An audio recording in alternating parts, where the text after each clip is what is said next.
ہمارے ملک کے وزیر اعظم کو یہ پڑی ہے قادیانیوں کے مسائل حل کیے جائیں، قادیانیوں کو اس کمیشن میں داخل کیا جائے اور ان کے لیے پھر آگے تمام مراعات کے دروازے کھولے جائیں۔ اگر دیگر اقلیات کے ساتھ ان کو شامل کیا جاتا ہے تو کل یہ الیکشن بھی لڑیں گے، الیکشن لڑیں گے تو پھر وزیر بھی بنیں گے، پھر وزیر بنیں گے تو وزیر اعظم یا صدر بننے تک پہنچیں گے۔ یعنی دوسرے لفظوں میں آئین کی جان نکالنے کے لیے یہ ایک چور دروازہ بنایا جا رہا ہے کہ جس کے ذریعے سے قادیانیوں کو، جو پہلے ہی دن رات مسلمانوں کے خلاف سازشوں میں لگے ہوئے ہیں، ان کو ایک قانونی شکل دینے کا یہ رستہ اختیار کیا جا رہا ہے۔ اور اس کے پیچھے آج صبح جب میں نے اخبار پڑھا تو فوراً میرے دل میں یہ بات کھٹکی جو پچھلے پہر میں نے کانوں سے سن لی کہ آج اخبارات میں یہ سب سے بڑی سرخی لگی ہوئی تھی۔ اقلیات کے لحاظ سے امریکی کمیشن برائے بین الاقوامی مذہبی آزادی ہے، ہر سال وہ اپنی ایک رپورٹ شائع کرتے ہیں۔ پچھلی سالانہ رپورٹ میں انہوں نے پاکستان کو خراج تحسین پیش کیا تھا آسیہ ملعونہ کی وجہ سے کہ انہوں نے بڑا کام کیا ہے، آسیہ ملعونہ کو انہوں نے رہا کر دیا ہے۔ اب جو سالانہ رپورٹ چھپی ہے آج کے اخبارات میں، اس کے اندر کرتارپور راہداری کے لحاظ سے پاکستان کو خراج تحسین پیش کیا گیا ہے، گرو نانک یونیورسٹی بنانے کے لحاظ سے پاکستان کو خراج تحسین پیش کیا گیا ہے،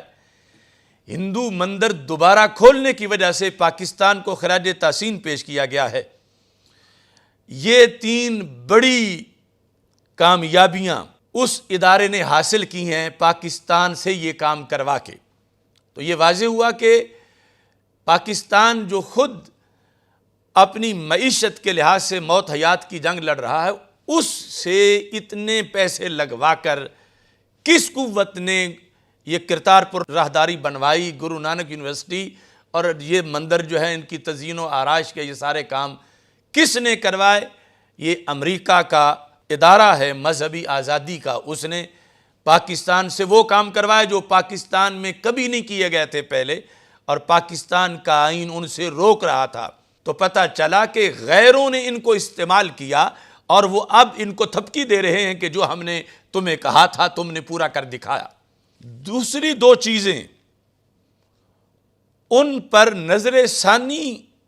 کرنے کا پاکستان نے وعدہ کیا جس پر پاکستان کی تعریف کی گئی۔ مذہبی اقلیتوں کے خلاف امتیازی مواد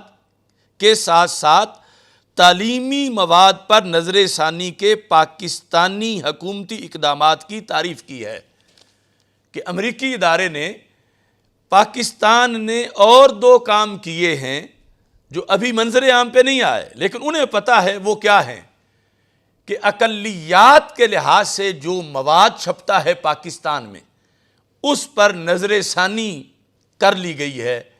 کہ وہ مواد نہیں چھپے گا، اور جو چھاپے گا اس کو پھر آئین کے شکنجے میں لایا جائے گا۔ اور اس کے ساتھ تعلیمی مواد یعنی تعلیمی نصاب کے اندر جو اقلیات کے بارے میں چھپتا ہے اس پر بھی نظر ثانی کر لی گئی ہے، اور امریکہ اس پر بھی شاباش دے رہا ہے۔ اب اس نظر ثانی میں سر فہرست جو چیز ہے وہ قادیانیوں کا کفر ہے،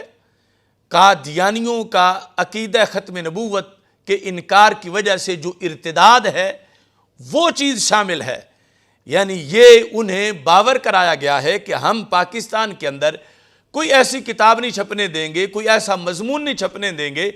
کہ جو قادیانیوں کو کافر قرار دے، چونکہ پہلے ان کو اقلیات کے کمیشن میں لایا جائے گا، اور اقلیات کے کمیشن میں لا کر پھر یہ کہ اقلیات کے خلاف منافرت پھیلانے والا مواد نہیں ہونا چاہیے، اس پہ پابندی ہونی چاہیے، اور اس کے ضمن میں یعنی قادیانیوں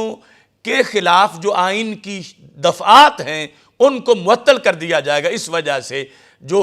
ان کے خلاف آئین میں باتیں موجود ہیں وہ بھی ساری ڈیلیٹ ہو جائیں گی، اور ادھر پورے ملک کے اندر کتابیں، خطبات، مضامین، اخبارات، ان سب پر یہ پابندی لگا دی جائے گی۔ پرائمری کا نصاب، مڈل کا، ہائی کا، ایم اے تک، پی ایچ ڈی تک، اس سارے نصاب میں یہ چیزیں معاذ اللہ نکالی جائیں گی، جن میں ایک یہ ہے کہ اسلام دین برحق ہے اور تم یہود کو باطل نہ کہو، تم نصارہ یعنی کرسچن کو جھوٹا نہ کہو، انہیں بھی کہو وہ بھی حق پر ہیں۔ ہندوؤں سکھوں کو بھی تم یہ نہ کہو کہ وہ جھوٹے ہیں، باطل ہیں، وہ کافر ہیں، بلکہ ان کے لحاظ سے بھی یہ نرم گوشہ رکھو۔ صرف اسلام ہی کو تم دین برحق نہ کہو، بلکہ کہو اپنے طور پر سارے ٹھیک ہے۔ نصاب کے اندر یہ ان اقلیات کے لحاظ سے تبدیلی کروانا، اور یہ جو مرتدین ہیں ان کو اقلیات کے زمرے میں شامل کر کے پھر ان کے خلاف بولنا تحریری تقریری طور پر اسے ملکی آئین کے لحاظ سے ایک جرم قرار دلوانے کے لیے یہ دو چیزیں ہیں جو انہیں پتا ہے کہ انہوں نے کام ان کو کر کے دے دیا ہے، اور ہمارے ملک کے اندر آہستہ آہستہ اسے پھر منظر عام پہ لایا جائے۔ عید و رسالت کا نعرہ دنیا میں لگانے نکلے ہیں۔ اللہ